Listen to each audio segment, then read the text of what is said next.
अस्सलाम वालेकुम। आज हम इंटीग्रेशन करेंगे, integration involving partial fractions. If p of x and q of x are polynomial functions and the denominator q of x is not equals to 0, in the rational fraction p of x over q of x can be factorized into the linear and quadratic irreducible factors, then the rational fraction is written as the sum of the simpler rational functions. Here we will give some example of following three cases when the denominator q of x contains number 1 non-repeating linear factors, number 2 repeating and non-repeated linear factors, number 3 linear and non-repeated irreducible quadratic factors are non-repeated irreducible quadratic factors. ठीक है, यानी कि इस exercise में 3.5 exercise में हमने integration करनी है इन्वॉल्विंग पार्शियल फ्रैक्शन। और पार्शियल फ्रैक्शन जो है वो कोई आप सेकेंड ईयर के स्टूडेंट्स के लिए नई चीज़ नहीं है। ऑलरेडी फर्स्ट ईयर में पूरा चैप्टर पार्शियल फ्रैक्शन का आप पढ़ चुके हैं। तो वहाँ पर जो हमने पार्शियल फ्रैक्शन पढ़ी थी और जितनी उसकी टाइप्स पढ़ी थी वो सारी की सारी टाइप्स यहाँ पर डिस्कस की गई हैं, बल्कि एक किस्म का समझे कि वो रिपीट की गई हैं। वो सारी के सारी जो पार्शियल फ्रैक्शन की टाइप्स हैं उसके डिफरेंट केसेस जो हैं वो सारे यहाँ पर डिस्कस किए गए हैं और फिर उनके ऊपर इंटीग्रल अप्लाई कर दिया गया। और इंटीग्रल सॉल्व करने के हमारा पास अब कोई नया मेथड डिस्कस नहीं हुआ, बल्कि सारे फॉर्मूलाज, सारी टेक्निक्स वही कुछ हैं जो ऑलरेडी हम 3.2 से लेकर 3.4 एक्सरसाइज में कर चुके हैं। कोई नया फॉर्मूला यहाँ पर नहीं यूज होगा। पार्शियल फ्रैक्शन वो है जो ऑलरेडी जिससे हम फेमिलियर हैं, नोन है हमारे लिए, उसके डिफरेंट केसेस हमारे लिए नोन हैं।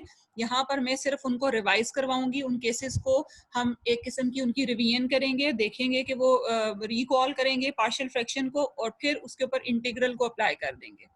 और इंटीग्रल के भी फॉर्मूलाज, टेक्निक सब कुछ वो है जो 3.2 टू 3.4 में ऑलरेडी हम डिस्कस कर चुके हैं।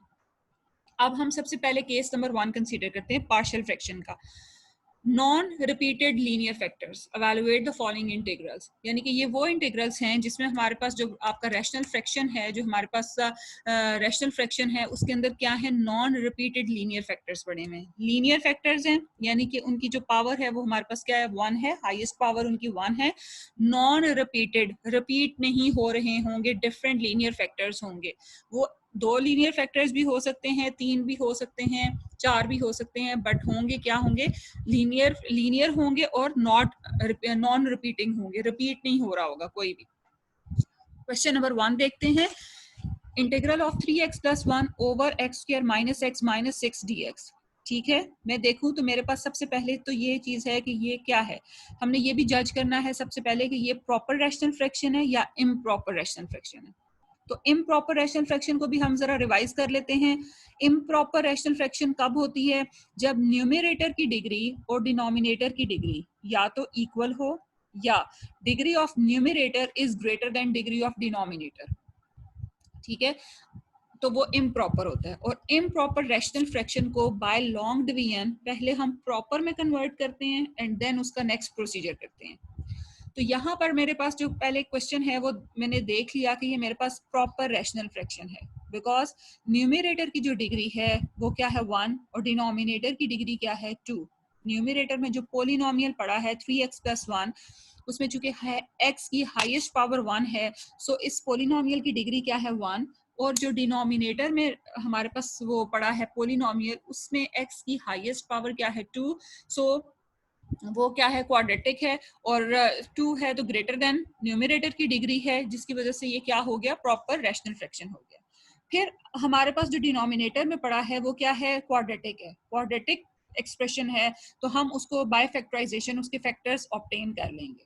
तो ये फैक्टराइजेशन की गई है x² - x - 6, और यहाँ से मेरे पास जो फैक्टर्स आ गए x - 3 x + 2, ये वैल्यूज हम इधर पुट करते हैं। Integral of 3x + 1 divided by x - 3 x + 2। अब आप देखें कि ये जो x - 3 है और x + 2 है, दोनों में x की हाईएस्ट पावर क्या है, 1। So these are linear factors and non repeating. कोई भी रिपीट नहीं हो रहा। x माइनस 3 एक दफा है पड़ा है, x प्लस 2 एक ही दफा पड़ा है। तो मेरे पास नॉन रिपीटिंग लीनियर फैक्टर्स यहाँ पर कितने हैं? 2। अब यहाँ पर हम क्या करेंगे, जब हमने इंटीग्रल उसके क्वाड्रेटिक एक्सप्रेशन को उसके फैक्टराइजेशन कर ली, अब इंटीग्रल को फिलहाल हम इग्नोर कर देते हैं और जो एक्सप्रेशन है वो कंसीडर करते हैं और उसके ऊपर पार्शियल फ्रैक्शन को अप्लाई करके पूरा पार्शियल फ्रैक्शन से जैसे हम क्वेश्चन पहले सॉल्व करते थे वो वैसे सॉल्व करके उसका सोल्यूशन फाइंड करते हैं। ठीक है, तो इंटीग्रल साइन हमने इग्नोर कर दिया और हमने लेट किया, कंसीडर हमने किया 3x plus 1 divided by x minus 3 into x plus 2। ठीक है, यहाँ से अब पार्शियल फ्रैक्शन सारी स्टार्ट हो रही है। क्योंकि मेरे पास लीनियर फैक्टर्स और नॉन रिपीटिंग लीनियर फैक्टर्स कितने हैं? 2 हैं। सो मुझे कितने कॉन्स्टेंट्स इंट्रोड्यूस कराने हैं? 2। तो एक मैंने करवा लिया कैपिटल ए और दूसरा मैंने करवा लिया कैपिटल बी, और a over x minus 3 plus b over x plus 2 हमने कर दिया। This is equation number 1। Now we multiply both sides by x minus 3 into x plus 2। तो लेफ्ट हैंड साइड जो है वो उसका डिनोमिनेटर कैंसिल और मेरे पास न्यूमरेटर सिर्फ बच गया, that is 3x plus 1 which is equals to a times of x minus 3 से cancel x plus 2 plus b times of, ये c लिखा हुआ है गलत है, यहाँ पर b होगा, b इंटू एक्स प्लस 2 से कैंसिल तो x माइनस 3 आ गया, b times of x minus 3। This is equation number 2।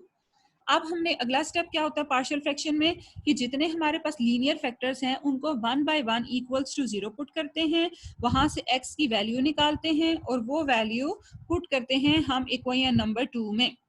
ठीक है, तो मैंने क्या किया कि सबसे पहले हमने पुट कर दिया 1 बाय 1, कोई सा भी आप पहले पिक कर सकते हैं, x माइनस 3 को भी पहले पिक कर सकते हैं, x प्लस 2 को भी पिक कर सकते हैं। सो सबसे पहले हमने किया x minus 3 is equals to 0, वहां से निकला x इज इक्वल्स टू 3 और उसको हमने पुट कर दिया इन इक्वेशन नंबर 2 में। लेफ्ट हैंड साइड पे भी और राइट हैंड साइड पे भी पुट करेंगे। लेफ्ट हैंड साइड पे पुट किया तो 3 इंटू 3 प्लस 1 आ गया, a is equals to a into x plus 2 है, 3 प्लस 2 कर दिया प्लस c, और चूंकि इस c नहीं है यहाँ पर b है, b फैक्टर के साथ मल्टीप्लाई कौन सा फैक्टर हो रहा है? x माइनस 3, जिसको हमने 0 पुट किया था तो वो ऑलरेडी पूरा फैक्टर ही इक्वल्स टू, आप उसको 0 पुट करें तो 0 इंटू b आंसर इज 0।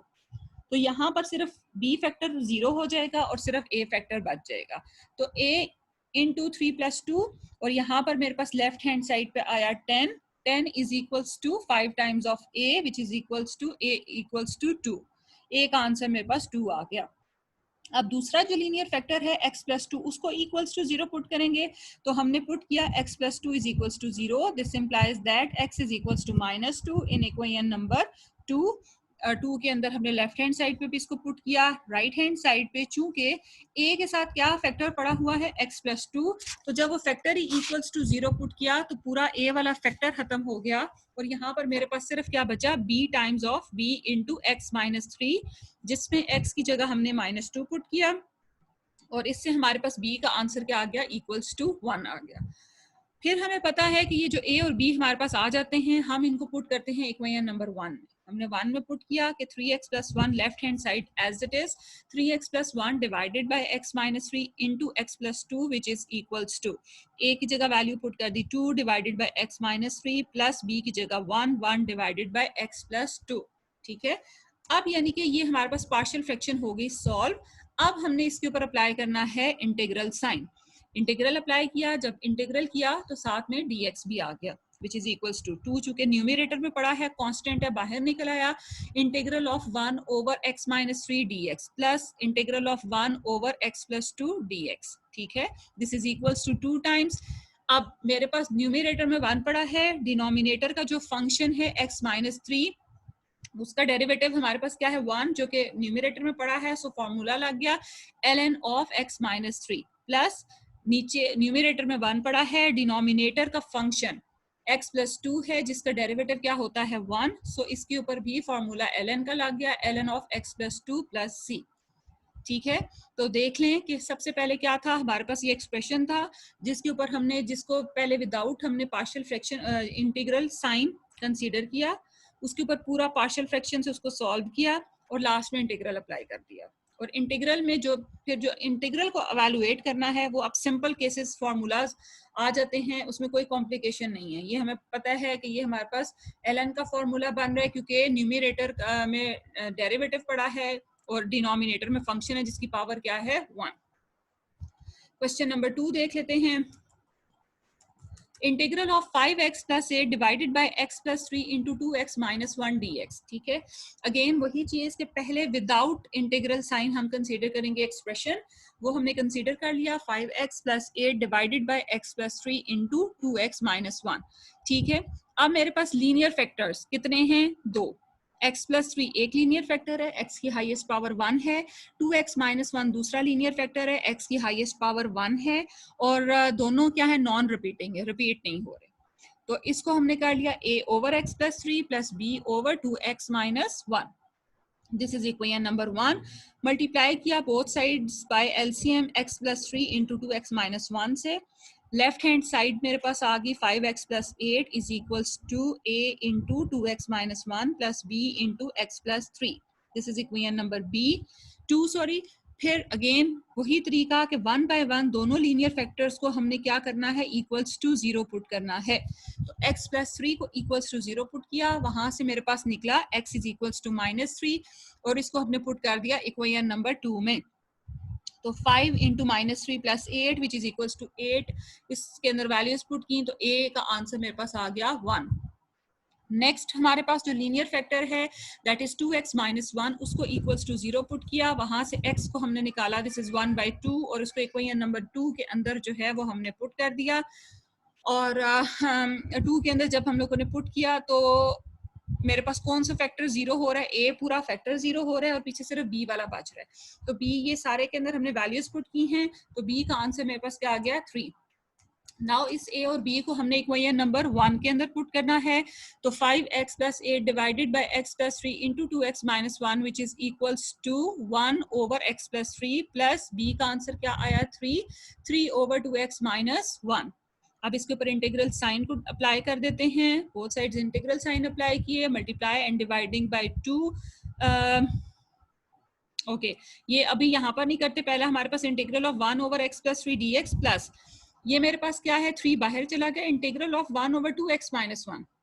जो फर्स्ट इंटीग्रल है उसमें x प्लस 3 का डेरिवेटिव 1 वो ऊपर पड़ा है, उसको हमें प्रॉब्लम नहीं है, वो हमें नजर आ रहा है कि वो फॉर्मूला ln का बन जाएगा, ln ऑफ x प्लस 3 बन जाएगा प्लस 3/2। जो सेकेंड इंटीग्रल है उसमें 2x माइनस 1 है जिसका डेरिवेटिव क्या होता है 2, और चूंकि सिंगल एक कांस्टेंट 2 है तो वो हम क्रिएट कर सकते हैं, हमारे पास है नहीं, हमें 2 मल्टीप्लिकेशन में चाहिए। सो सेम नंबर से हम मल्टीप्लाई भी करेंगे और डिवाइड भी करेंगे, 2 से हमने डिवाइड भी किया, 2 से हमने मल्टीप्लाई भी किया, तो प्लस 3/2 और ln of 2x minus 1 plus c आ गया। नेक्स्ट है हमारे पास क्वेश्चन नंबर 3। क्वेश्चन नंबर 3 में क्या है, integral of x square plus 3x minus 34 divided by x square plus 2x minus 15 dx। Numerator में जो पोलिनोमियल है उसकी डिग्री क्या है 2, जो डिनोमिनेटर में पोलिनोमियल है उसकी भी डिग्री है 2। सेम जब डिग्रीज हो गई तो इसका मतलब क्या है कि ये हमारे पास क्या है, इम्प्रॉपर रैशनल फ्रैक्शन है, जिसको हम बाय लॉन्ग डिवीजन हमने क्या करना है, प्रॉपर रैशनल फ्रैक्शन में कन्वर्ट करना है। सो सबसे पहले तो हमने कंसीडर कर लिया x square plus 3x minus 34 divided by x square plus 2x minus 15। फिर हमने ये साइड पे लॉन्ग डिवीजन की, कोशेंट मेरे पास आ गया 1, रिमाइंडर मेरे पास क्या बचा x माइनस 19। और हमें पता है कि जब हम डिवाइड करते हैं तो फिर हम उस डिवीजन को कैसे लिखते हैं, quotient plus remainder divided by divisor. Quotient is 1 plus remainder is x minus 19 divided by divisor is x square plus 2x minus 15। अब ये जो x square minus 2x minus 15 है plus 2x minus 15 है, this is the quadratic expression। तो इसको हमने किया factorise किया, फैक्टराइजेशन की इसकी x square plus 2x minus 15 की, यहाँ से मेरे पास दो फैक्टर्स आ गए x minus 3 और x plus 5। अगले स्टेप में हमने क्या किया 1 plus X minus 19 over X minus 3 X plus 5, this is equation A. और ये सारा एक्सप्रेशन हमारे पास गिवन क्वेश्चन के बराबर है। अब यानी कि जो गिवन क्वेश्चन है, क्वेश्चन के अंदर जो फ्रैक्शन है वो इस ए इक्वेशन के इक्वल आ गई। अब 1 को हम उसी तरह पड़ा रहने देंगे, आहर में यूज करेंगे, और ये जो एक्सप्रेशन है x minus 19 divided by x minus 3 into x plus 5, इसको कंसीडर करेंगे, इसके ऊपर सारा पार्शियल फ्रैक्शन का तरीका करेंगे और वहां से इसका सोल्यूशन फाइंड आउट करेंगे। सो ए ओवर, हमारे पास चूंकि दो लीनियर फैक्टर्स हैं और नॉन रिपीटिंग हैं, तो हमने क्या किया, दो कॉन्स्टेंट्स इंट्रोड्यूस करा दिए, A over X minus 3 plus B over X plus 5। वही सारा प्रोसीजर, एलसीएम लिया, मल्टीप्लाई किया बोथ साइड्स पे, इक्वेशन 1 निकल आई, दैट इज इक्वेशन 1 तो आ चुकी है, इक्वेशन 2 निकल आई, x minus 19 is equals to a into x plus 5 plus b into x minus 3, this is equation number 2। फिर वही काम कि जो लीनियर फैक्टर्स हैं उनको 1 बाय 1 जीरो पुट किया, और वहां से a और b जो है वो रिस्पेक्टिवली हमने फाइंड आउट किया। a मेरे पास क्या आ गया -2, b मेरे पास क्या आ गया 3, इनको इक्वेशन नंबर 1 के अंदर हमने पुट किया। तो मेरे पास 1 इक्वेशन अब क्या बन गई, राइट हैंड साइड उसकी आ गई -2 divided by x minus 3 plus 3 over x plus 5, ये मेरे पास इक्वेशन 1 आ गई। अब ये जो 1 इक्वेशन आई है इसको हम कहाँ पुट करेंगे, a इक्वेशन के अंदर। तो ए इक्वेशन जो थी वो मेरे पास क्या थी, x square plus 3x minus 34 divided by x square plus 2x minus 15 which is equals to 1 plus, और जो आगे वाला सारा एक्सप्रेशन था वो after solving we get -2 divided by x minus 3 plus 3 over x plus 5।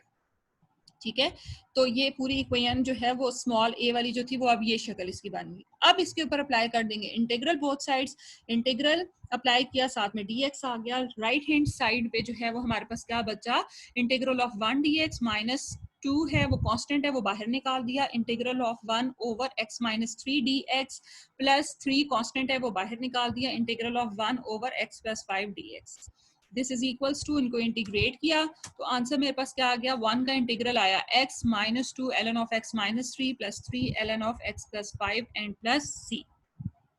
ठीक है,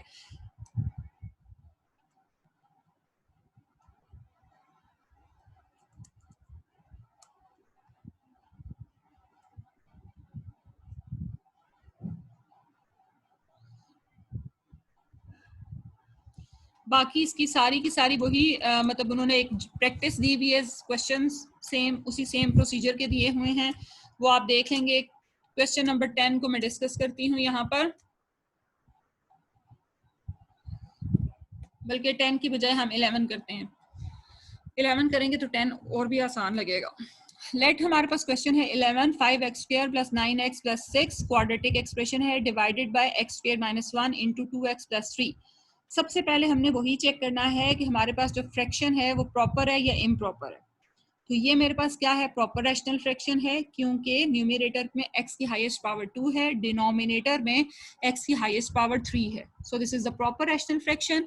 तो हमने क्या किया कि इंटीग्रल साइन छोड़ के अंदर का एक्सप्रेशन जो है वो कंसीडर किया। तो 5x square plus 9x plus 6 divided by, चूंकि x स्क्वायर माइनस 1 था उसको हमने क्या ले लिया, उसके ऊपर a square minus b square का फॉर्मूला अप्लाई किया, तो उसको हम लोगों ने x plus 1 into x minus 1 consider कर लिया, इंटू 2x प्लस 3 ले लिया।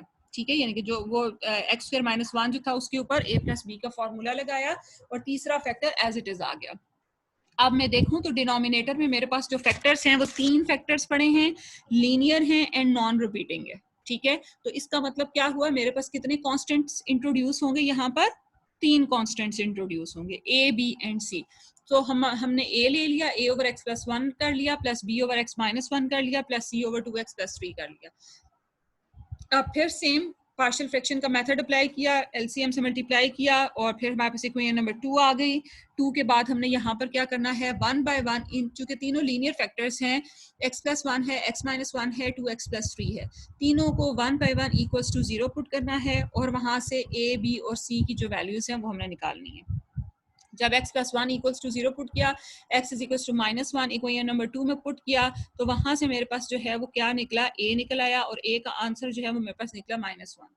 फिर x minus 1 equals to 0 put किया इक्वेशन नंबर 2 में, वहां से हमारे पास b फाइंड हुआ, दैट इज इक्वल्स टू 2। फिर 2x plus 3 equals to 0 put किया, वहां से x is equals to minus 3/2 निकला, इक्वेशन नंबर 2 में पुट किया, वहां से मेरे पास c आंसर आया, दैट इज इक्वल्स टू 3। फिर इन ए बी सी को हमने पुट किया इक्वेशन नंबर 1 में, तो मेरे पास राइट हैंड साइड आ गई -1 over x plus 1 plus 2 over x minus 1 plus 3 over 2x plus 3. फिर इसके ऊपर क्या किया, इंटीग्रल साइन अप्लाई किया, तो कॉन्स्टेंट्स को हमने minus integral of 1 over x plus 1 dx plus 2 constant है वो बाहर, integral of 1 over x minus 1 dx plus 3 constant है वो बाहर, इंटीग्रल ऑफ, मेरे पास क्या बनना, 3 निकल बाहर रखने के बाद 1 ओवर 2x प्लस 3, और 1 ओवर यानी कि 2x प्लस 3 का जो डेरिवेटिव है दैट इज 2, तो वो न्यूमरेटर में मौजूद हो तो मेरे पास ln का फॉर्मूला बन जाता है। वो 2 लाने के लिए हमने 2 से मल्टीप्लाई भी किया और डिवाइड भी किया, सो हमने कर दिया इसको 3/2 integral of 2 divided bye 2x plus 3। तो इसके ऊपर ये हमारे पास आ गया minus ln of x plus 1 plus 2 times of ln of x minus 1 plus 3/2 times of ln of 2x plus 3 plus c। ये हमारे पास वन केस जो था नॉन रिपीटिंग लीनियर फैक्टर्स का वो डिस्कस हो गया। केस नंबर 2 है हमारे पास repeated and non repeated linear factors. ठीक है, होंगे लीनियर फैक्टर्स ही बट रिपीटेड भी हो सकते होंगे और साथ में नॉन रिपीटिंग भी होंगे, यानी कि रिपीटेड भी हो सकते हैं और नॉन रिपीटिंग भी होंगे। तो क्वेश्चन नंबर है 12 हमारे पास, integral of 4 plus 7x divided by 1 plus x square into 2 plus 3x। Again सबसे पहले हमें ये देखना है कि हमारे पास जो फ्रैक्शन है वो प्रॉपर है या इम्प्रॉपर है। प्रॉपर रैशनल फ्रैक्शन है बिकॉज न्यूमरेटर में डिग्री हमारे पास कितनी है x की 1, डिनोमिनेटर में हमारे पास कितनी है 3। ठीक है, तो न्यूमरेटर की डिग्री लेस देन है डिनोमिनेटर की डिग्री से, सो this is proper rational fraction. अब हमने इंटीग्रल साइन छोड़ के इसको एक्सप्रेशन कंसीडर किया, 4 plus 7x divided by 1 plus x square into 2 plus 3x which is equals to. अब देखें 2 plus 3x non repeating factor है, लीनियर है, नॉन रिपीटिंग है क्योंकि इसका दूसरा साथ में कोई नहीं पड़ा हुआ, but 1 plus x this is the linear factor but repeating factor. ठीक है, लीनियर तो है लेकिन रिपीटिंग है। रिपीट क्यों हो रहा है, क्योंकि 1 2 दफा पड़ा हुआ है हमारे पास। ठीक है, तो अब ये आ गया repeating and non repeating linear factors. तो हमें पता है हमने रिपीटिंग फैक्टर्स पार्शियल फ्रैक्शन में पड़े हुए हैं। इस तरह के एक्सप्रेशंस में या इस तरह के जो रैशनल फ्रैक्शंस होती है उसमें हम कांस्टेंट्स को कैसे इंट्रोड्यूस कराते हैं, a over 1 plus x plus B over 1 plus x का स्क्वायर। लीस्ट पावर 1 से शुरू करते हैं और अप टू हाईएस्ट पावर जितनी भी उस फैक्टर की होती है वहां तक हम लेके जाते हैं। और चूंकि ये अंदर लीनियर फैक्टर है, x की अंदर की पावर 1 है, लिहाजा हम फिर क्या करते हैं, जो कांस्टेंट्स हैं वो a और b और c इसी तरह के इंट्रोड्यूस करते हैं, सिंगल कांस्टेंट इंट्रोड्यूस करते हैं, a over 1 plus x plus B over 1 plus x square plus c over 2x plus 3। ठीक है, फिर वही काम के एलसीएम से मल्टीप्लाई करेंगे बोथ साइड्स इक्वेशन नंबर 1 को, तो वो हमारे पास इक्वेशन नंबर 2 आ जाएगी। फिर 1 बाय 1, अब 1 बाय 1 क्या यहाँ पर, तो बेसिकली लीनियर तो दो फैक्टर्स हैं 1 plus x and 2 plus 3x, उनको बारी बारी हमने इक्वल्स टू 0 पुट करना है। जितने हमारे पास लीनियर फैक्टर्स होते हैं उनको 0 पुट करने से उतने कांस्टेंट्स की वैल्यूज फाइंड हो जाती हैं। ठीक है, और बाकी का काम फिर अगर बाकी रह जाएं जो हमारे पास कांस्टेंट्स फाइंड ना हो सकें तो उनको हम इक्वेशन नंबर 2 को सॉल्व करके वहां से निकालते हैं। ठीक है, अब मेरे पास यहाँ पर 3 कांस्टेंट्स हैं ए बी सी जिनकी वैल्यूज मुझे रिक्वायर्ड है, और फैक्टर्स मेरे पास लीनियर कितने हैं पड़े हुए, 2। ठीक है, 1 प्लस एक्स और 2 प्लस 3x। ठीक है, तो मेरे पास असल में इनको 0 पुट करने से 2 कांस्टेंट्स निकलेंगे, वो कौन से निकलते हैं वो हम देख लेते हैं। 1 plus x is equals to 0, x is equals to -1, put in equation number 2, तो मेरे पास b is equals to 3 आ गया। Put 2 plus 3x is equals to 0, this implies that x is equals to -2 by 3 in equation number 2, तो वहां से मेरे पास c निकल आया, that is -6। अब b भी आ गया और c भी आ गया, a रह गया है। ठीक है, अब जो a रह गया यानी कि जो मैंने फैक्टर रह जाता है जिसको हमने फाइंड आउट करना होता है, वो कैसे फाइंड होता है, वो इक्वेशन नंबर 2 को सॉल्व करके फाइंड होता है। तो हम लिखेंगे from equation number 2 4 plus 7x is equals to, solve करने का मतलब ये है जो जो फैक्टर्स मल्टीप्लाई हो रहे हैं उनको मल्टीप्लाई करें, बाहर जो कांस्टेंट्स मल्टीप्लाई हो रहे हैं उनको मल्टीप्लाई करें, फिर कोफिशिएंट्स इक्वेट करने हैं लाइक टर्म्स के। तो ये a था, अंदर वाले फैक्टर से मल्टीप्लाई किया, plus 2b plus 2b plus 3b x कर दिया, प्लस c है और 1 प्लस एक्स होल स्क्वायर है, पहले स्क्वायर ओपन किया, c से मल्टीप्लाई किया, इधर हमने शुरू वाले x फैक्टर में a से मल्टीप्लाई किया, तो ये मेरे पास इक्वेशन ओपन होके आ गई। अब हम करेंगे comparing the coefficients, highest power से हमने शुरू करना है और पावर 1 तक हमने लेके जाना है। ठीक है, हाईएस्ट पावर से हम कोफिशिएंट इक्वेट करना शुरू करते हैं x की और उसकी पावर 1 तक जो है वो हम लेके जाते हैं या इवन कांस्टेंट तक, बट इट डिपेंड्स कि हमें जितनी ज़रूरत होती है हम उतने कोफिशिएंट्स को कंपेयर करके इक्वेट करते हैं। मतलब जैसे कि मैं आप पहले हाईएस्ट पावर से मैंने शुरू करना है। इस एक्सप्रेशन के अंदर x की हाईएस्ट पावर क्या है? 2 है। तो मैं लिखूंगी कि comparing the coefficients of x square. Left hand side पे चूंकि x स्क्वायर का कोई कोफिशिएंट नहीं है, so this is equals to 0। Right side पे x स्क्वायर के कौन कौन से कोफिशिएंट हैं? 3a है और प्लस c है। 3a plus C is equals to 0। 0 कहाँ से आया?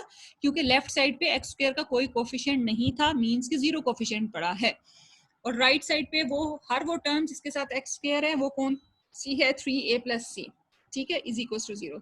अब c मुझे a फाइंड करना है और c ऑलरेडी मेरे पास है, तो c को पुट करेंगे और वहां से a निकल आएगा। 3a minus 6 is equals to 0. This implies that 3a is equals to 6 and this implies that a is equals to 2. B C already find हुए हुए थे और ए हमने अभी निकाल लिया और 3 ही हमारे पास कांस्टेंट थे। तो मुझे मजीद फिर वो काम करना कि comparing the coefficient of x and constants वो करने की जरूरत ही नहीं है। सो हम टाइम वेस्ट नहीं करेंगे, हमने ए फाइंड कर लिया तो हमारे लिए इतना काफी है। अब इन ए बी सी को हमने पुट करना है इक्वेशन नंबर 1 में। हमने इक्वेशन नंबर 1 में जो है इन ए बी सी को पुट किया, देखें, और फिर इंटीग्रल अप्लाई कर दिया, कांस्टेंट बाहर निकाल दिया, integral of 1 over x plus 1 कर दिया, प्लस 3 बाहर निकाल दिया, integral of 1 over x plus 1 whole square किया, माइनस 6 बाहर निकाला, integral of 1 plus 2 plus 3x कर दिया। ये सीधा सीधा हमारे पास सॉल्व होके आ गया 2 into ln of x plus 3 plus 3 integral of, ये मेरे पास क्या आया? इसकी पावर अब 1 नहीं है, इसकी पावर यहाँ पर अब 2 है, तो x plus 1 raise to power minus 2 dx कर दिया, माइनस 6 2 प्लस 3x जो फंक्शन डिनोमिनेटर में पड़ा है उसकी हाईएस्ट पावर उसका डेरिवेटिव क्या है? 3 है। 3 हमारे पास है नहीं, हम खुद से लेके आएंगे, मल्टीप्लाई भी 3 से करेंगे, डिवाइड भी 3 से करेंगे। डिवीजन वाला 3 हमारे पास बाहर रहा, मल्टीप्लिकेशन वाला हमने अंदर कर दिया, तो फिर ये क्या हो गया? 3 और 3 डिवाइड मतलब 6 डिवाइडेड बाई 3 है, तो आंसर इज 2 और ln ऑफ 2 प्लस 3x आ गया। जो मिडल वाली टर्म है उसमें 3 कांस्टेंट है, वो उसी तरह रहा, और ये मेरे पास जो x plus 1 raise to power minus 2 है, इसमें यानी f of x raise to power n पड़ा हुआ है। तो f of x raise to power जब n पड़ा हुआ है तो f ऑफ x का डेरिवेटिव क्या है? x प्लस 1 का डेरिवेटिव क्या है? 1, वो भी साथ में पड़ा है, तो इसके ऊपर फिर फॉर्मूला अप्लाई हो जाएगा equals to f of x raise to power n plus 1 over n plus 1। तो ये हमने n plus 1 minus 2 plus 1 minus 2 plus 1 put किया और इसको सॉल्व कर लिया, ये हमारे पास आंसर इसका आ गया। क्वेश्चन नंबर 15 देखते हैं। इसमें भी लीनियर फैक्टर्स हैं, नॉन रिपीटिंग भी एंड रिपीटिंग भी है। मेरे पास क्या क्वेश्चन है? Integral of x plus 4 divided by x cube minus 3x square plus 4 dx। सबसे पहले वही चीज के प्रॉपर है ये इम्प्रॉपर रैशनल फ्रैक्शन है वो चेक किया। This is a proper rational fraction क्योंकि न्यूमरेटर की डिग्री 1 है, डिनोमिनेटर की डिग्री 3 है। अब डिनोमिनेटर का एक्सप्रेशन हमने कंसीडर किया, उसका हमने क्या बनाना होता है? फैक्टर्स बनाने होते हैं। यहाँ पर मेरे पास डिनोमिनेटर में क्या पड़ा हुआ है? X cube minus 3x square plus 4। पहले तक हमारे पास जितने हमने क्वेश्चन किए थे वहां पे हमारे पास क्या था? क्वाड्रेटिक एक्सप्रेशन था, सो हमने उसकी फैक्टराइजेशन की और वहां से फैक्टर्स ऑब्टेन कर लिए। यहाँ पर क्यूबिक एक्सप्रेशन है, x cube minus 3x square plus 4 है, क्यूबिक एक्सप्रेशन है, डायरेक्ट फैक्टराइजेशन नहीं हो सकती। तो हम फिर क्या करते हैं? जब हमारे पास क्यूबिक एक्सप्रेशन आ जाते हैं तो हम फिर क्या करते हैं? सिंथेटिक डिवीजन यूज करते हैं। तो ये हमने साइड पे ले लिया। p ऑफ x क्या होता है? न्यूमरेटर का पोलिनोमियल। q ऑफ x क्या होता है? डिनोमिनेटर का पोलिनोमियल। तो q of x is equal to x cube minus 3x square plus 4। ठीक है, by inspection x is equals to minus 1 is the root of q of x is equals to 0. So x minus 1, x plus 1 is a factor of q of x. यानी उससे synthetic division apply की है, minus 1 से उससे check किया। Minus 1 से जब check हम करते हैं synthetic division, 4th chapter first year 4.5 में आपने पढ़ा हुआ है।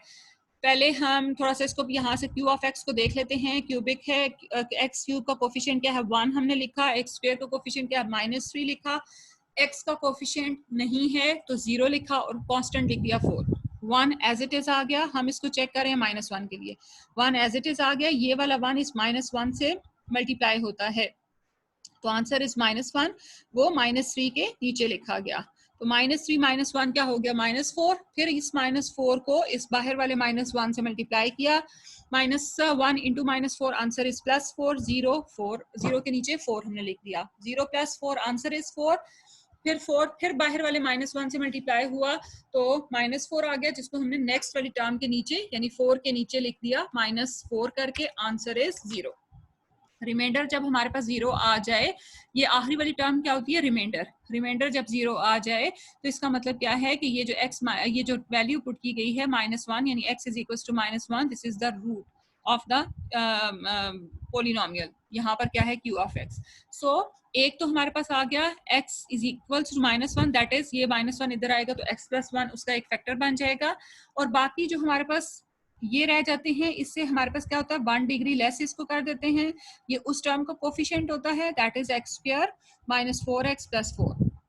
अब ये क्वाड्रेटिक हो गया, और इसके हमने जब फैक्टराइजेशन की तो हमारे पास आया x - 2 का होल स्क्वायर। तो फिर जो मेरे पास q ऑफ x था यानी x³ - 3x² + 4, उसके टोटल फैक्टर्स क्या बन गए, एक बन गया x + 1, दूसरा बन गया x - 2 का होल स्क्वायर। लीनियर भी है, नॉन रिपीटिंग भी है, x + 1 is non repeating and x - 2 is a repeating factor. तो ये हमारे पास आ गया। इनको हमने फिर एक्सप्रेशन लिया, integral sign x + 4 divided by x + 1 x - 2 whole square dx, integral के बगैर कंसीडर किया, और वही a over x + 1 + b over x - 2 + c over x - 2 का होल स्क्वायर, और फिर सारा प्रोसीजर वही जो हम ऑलरेडी डिस्कस कर चुके हैं। दो केसेस हमने डिस्कस कर लिए, अब है हमारे पास थर्ड केस। थर्ड केस हमारे पास क्या है यहाँ पर कि linear and non repeated irreducible quadratic factors are non-repeated irreducible quadratic factors। Linear भी हो सकते हैं, साथ में एंड दोनों दूसरी चीज होगी, non repeating irreducible quadratic factors। Linear factor भी होगा और क्वाड्रेटिक फैक्टर भी होगा, बट इररेड्यूसिबल क्वाड्रेटिक फैक्टर जिसकी फैक्टराइजेशन ना की जा सकती हो, ठीक है। Irreducible quadratic factors and non repeating irreducible quadratic factors होंगे, ठीक है। लीनियर फैक्टर रिपीट हो सकता है, उसका प्रोसीजर हमने ऊपर वाले केस 2 में देख लिया था। और तीसरी चीज जो ऐड हो रही है वो क्या है, non repeating irreducible quadratic factors हैं जो यहाँ पर आ गए हैं, ऐड हो गए हैं। तो क्वेश्चन नंबर 18 है हमारे पास, integral of x - 2 divided by x + 1 into x² + 1। यहाँ पर नॉन रिपीटिंग केस है, x + 1 लीनियर फैक्टर है, नॉन रिपीटिंग है, रिपीट नहीं हो रहा, और उधर से x² + 1 non repeating irreducible quadratic factor है, ठीक है। क्वाड्रेटिक है क्योंकि x की पावर क्या है, 2 है। इररिड्यूसिबल है बिकॉज इसकी फैक्टराइजेशन नहीं हो सकती, x² + 1 है, तो इररिड्यूसिबल भी हो गया और क्वाड्रेटिक भी हो गया, और नॉन रिपीटिंग भी है क्योंकि और इस तरह की कोई और टर्म मौजूद नहीं है। तो जब इस तरह के फैक्टर्स होते हैं तो हमने कांस्टेंट्स किस तरह से इंट्रोड्यूस कराने होते हैं, ये भी हमने पार्शियल फ्रैक्शन में पढ़ा हुआ है। a over x + 1 linear factor है तो उसके लिए हमारे पास a over x + 1 plus x² + 1 है, क्वाड्रेटिक है तो उसके लिए क्या होता है, लीनियर पोलिनोमियल ऊपर इंट्रोड्यूस होता है, ठीक है। जब लीनियर होता है तो उसके लिए आखिरी टर्म यानी कि एक पावर लेस का चाहिए होता है ना, तो वो कांस्टेंट आ जाता है। और जब क्वाड्रेटिक होता है तो उसके लिए क्या होता है, लीनियर जो है वो पोलिनोमियल हम ऊपर इंट्रोड्यूस कराते हैं, दैट इज bx + c। अब ये मैं लीनियर पोलिनोमियल बोल रही हूँ तो शायद आपको समझ उस तरह से नहीं आएगी, बिकॉज आपने वो उस तरह से किया होता है कि इसको bx + c की फॉर्म में करना है, तो जैसे भी आप समझ लें, bx + c divided by x² + 1 क्योंकि नीचे क्वाड्रेटिक फैक्टर है।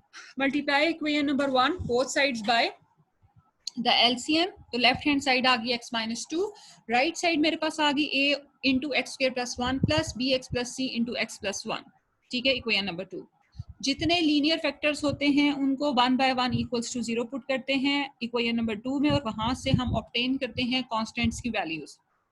लीनियर फैक्टर एक ही है इस क्वेश्चन में, put x + 1 = 0, this implies that x = -1 in equation number 2। वहां से हमारे पास निकल आया a, दैट इज a = -3/2, ठीक है।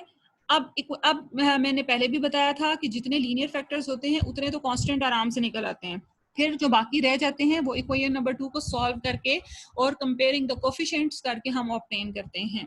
सो नाउ सॉल्विंग इक्वेशन नंबर 2, तो x - 2 which is equals to a into x² + a, और फिर bx + c को x + 1 से मल्टीप्लाई करेंगे, comparing the coefficients of X square x करेंगे, ठीक है, क्योंकि मेरे पास टोटल कितने कॉन्स्टेंट्स हैं, 3 ए बी सी क्वेश्चन के अंदर। अभी तक वैल्यू कितनों की आई है मेरे पास, सिर्फ एक की, तो बाकी 2 रहते हैं। सो मुझे comparing the coefficient of X square भी करना होगा और एक्स भी हम कर लेंगे। हाईएस्ट पावर से शुरू करते हैं और लोएस्ट तक जाते हैं, कांस्टेंट तक जाते हैं, ठीक है, बट जितनी रिक्वायरमेंट हो उतना सॉल्व करते हैं और बाकी को इग्नोर कर देते हैं। So comparing the coefficient of X square, left side पे एक्स स्क्वायर की कोई टर्म नहीं है, so coefficient is 0 is equals to, right side पे हमारे पास क्या पड़ा है, a प्लस बी, तो a प्लस बी आ गया, a की वैल्यू पुट की, मेरे पास थी, b वहां से फाइंड हो गया, दैट इज 3/2। फिर comparing the coefficient of x, left hand side पे सो कोफिशिएंट क्या है 1, राइट साइड पे क्या है b प्लस c, b चूंकि ऑब्टेन हो चुका है 3/2 plus c which is equals to 1, यहाँ से c का आंसर निकलेगा दैट इज -1/3, ठीक हो गया। अब ये वैल्यूज हमने पुट करनी है इन इक्वेशन नंबर 1 में मेरे पास क्या है, a over x plus 1, a की जगह -3/2 over x plus 1 plus bx plus c था, b की जगह 3/2 इंटू एक्स प्लस c की जगह -1/3 पुट किया, 1/3, 1/3 नहीं है, this is 1/2, 1/2 divided by x square plus 1, ठीक है। अब हमने क्या किया, आप चाहें तो इसका ये जो बी एक्स प्लस सी वाली टर्म आई है उसका एलसीएम ले लेंगे तो उसका 2 नीचे चला जाएगा, और इसका भी -3/2 है तो -3/2 इंटू एक्स प्लस 1 हो जाएगा। फिर इंटीग्रल साइन अप्लाई किया, -3/2 integral of 1 over X plus 1 dx, ठीक है, यहाँ पे आ गया प्लस 1/2, एलसीएम वाला 2 बाहर निकाल दिया, integral of 3x - 1 over x square plus 1 dx आ गया। पहली वाली टर्म तो मुझे नजर आ रही है कि x प्लस 1 का डेरिवेटिव 1 न्यूमरेटर में पड़ा है, सो ln का फॉर्मूला बन गया -3/2 ln of x plus 1 plus 1/2 है, अभी हमारे पास इनिशियली 1/2 ही है, यहाँ पर मेरे पास क्या पड़ा हुआ है 3x - 1, ठीक है, मुझे डिनोमिनेटर में जो फंक्शन है एक्स स्क्वायर प्लस 1 उसका डेरिवेटिव क्या होता है, 2x होता है, मुझे तो 2x रिक्वायर्ड है और मेरे पास पड़ा 3x है, तो हम पहले क्या करते हैं कि 3 कॉमन निकाल लेते हैं और x से कोफिशिएंट को 1 कर देते हैं, बाद में फिर उसको 2 से मल्टीप्लाई कर देंगे, तो 3 हमने कॉमन निकाल लिया, पीछे क्या बचा x - 1/3, ठीक है, x से कोफिशिएंट 1 हो गया। अब मुझे चाहिए क्या, 2x चाहिए, तो मैंने क्या किया, 2 से उसको मल्टीप्लाई भी किया और डिवाइड भी किया, जो डिवाइड किया वो बाहर आ गया और जो मल्टीप्लाई किया वो 2x - 2/3 बन गया, ठीक है। अब हमारे पास नजर आ गया कि ये पहली टर्म एज इट इज उतर रही है, 3/4 बाहर कांस्टेंट पड़ा है सेकंड टर्म का, एक्स स्क्वायर प्लस 1 जो है वो डिवाइड कर रहा है 2x को भी और -2/3 को भी, तो फिर हमने किया 2x divided by x square plus 1 dx minus ये हमारे पास 3/4 पहले का पड़ा हुआ है, माइनस साइन इसका बाहर आया, 2/3 भी बाहर आ गया, constant integral of 1 over x square plus 1, ठीक है, तो ये मेरे पास आ गया plus first term as it is plus 3/4, अब इस नीचे वाली टर्म का डेरिवेटिव ऊपर पड़ा है तो ln of X square plus 1 minus ये मेरे पास कैंसिल होने के बाद बचा 1/2 और integral of 1 over x square plus 1 dx का जो आंसर होता है वो क्या है, tangent inverse of x plus c, तो ये हमारे पास आ गया, ये थर्ड केस भी डिस्कस हो गया। 19 क्वेश्चन में भी देखें x - 1 है, x स्क्वायर प्लस 1 है, नॉन रिपीटिंग लीनियर फैक्टर भी है और non repeating irreducible quadratic factor भी है।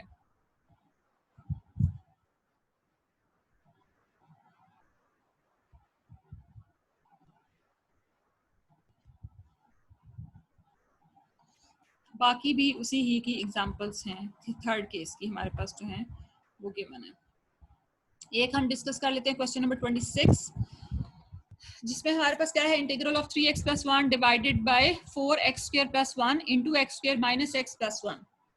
मेरे पास यहाँ पर लीनियर फैक्टर कोई नहीं है, दो नॉन रिपीटेड इररेड्यूसिबल क्वाड्रेटिक फैक्टर्स हैं, ठीक है, 2 नॉन रिपीटेड इररेड्यूसिबल क्वाड्रेटिक फैक्टर्स हैं, तो चूंकि हर एक इररेड्यूसिबल क्वाड्रेटिक फैक्टर के लिए हमने लीनियर पॉलिनोमियल ऊपर इंट्रोड्यूस कराना होता है, सो मैंने कंसीडर किया 3x plus 1 over 4x square plus 1 into x square minus x plus 1।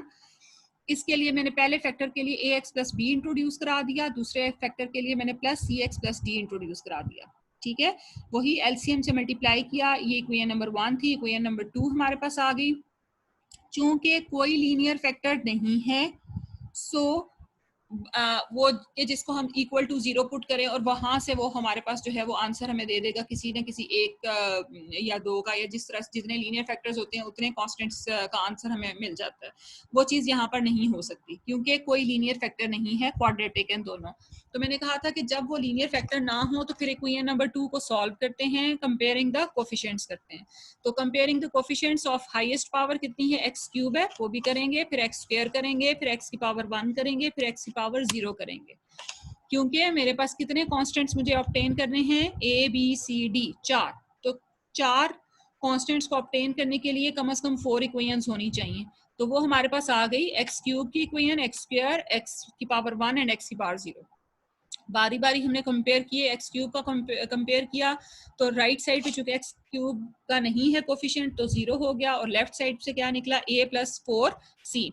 तो a, और तो इससे हमने वो इक्वेशन बना ली, a is equal to minus 4c। ठीक है, फिर अगले में हमने एक्स स्क्वायर का कोफिशिएंट कंपेयर किया, वो भी लेफ्ट साइड पे नहीं है, वो भी लेफ्ट पे आंसर 0 आ गया। और यहाँ पर राइट साइड से मेरे पास एक्स स्क्वायर के कोफिशिएंट्स क्या निकले, minus a plus b plus 4d। ठीक है, यहाँ पर a को हमने माइनस 4c पुट किया, b को, और हमने यहाँ पर क्या पुट किया, b is equals to 1 minus d। ठीक है, a को 4c हमने पुट किया और b इज इक्वल्स, b को 1 माइनस d पुट किया, तो ये हमारे पास इक्वेशन नंबर 5 आ गई। फिर हमारे पास क्या था, कॉस्ट x की पावर 1 को हमने पुट किया, x की पावर 1 को के कंपेयर किया कोफिशिएंट्स को, तो लेफ्ट साइड पे उसका आंसर 3 था, वो 3 आ गया, which is equals to a minus b plus c हमने पुट किया, a को माइनस 4c पुट किया, b जो है वो 1 माइनस d पुट किया, तो ये हमारे पास आ गया। ठीक है, फिर हमारे पास ये इक्वेशंस आ गई, इन इक्वेशंस को हमने साइमल्टेनियसली सॉल्व करना है और वहां से हमने ए बी सी डी की वैल्यू निकालनी है और इक्वेशन नंबर 1 के अंदर जो है वो पुट करके इसको इंटीग्रेट करना है। ठीक है, तो ये हमारे पास वो केस आ गया कि जिसमें एक से ज्यादा दो irreducible non repeating irreducible factors थे और 2 थे। ठीक है, तो ये भी हमारे पास आ गया, ये आपने इसका देख लेना। बाकी इसकी जितनी है वो एक्सरसाइज है वो सारी क्या है, इसकी प्रैक्टिस दी हुई। आपने जितनी ज्यादा आप प्रैक्टिस करेंगे, जितने ज्यादा आप क्वेश्चंस करेंगे, आपकी उतनी ज्यादा इसमें प्रैक्टिस होगी। अल्लाह हाफिज।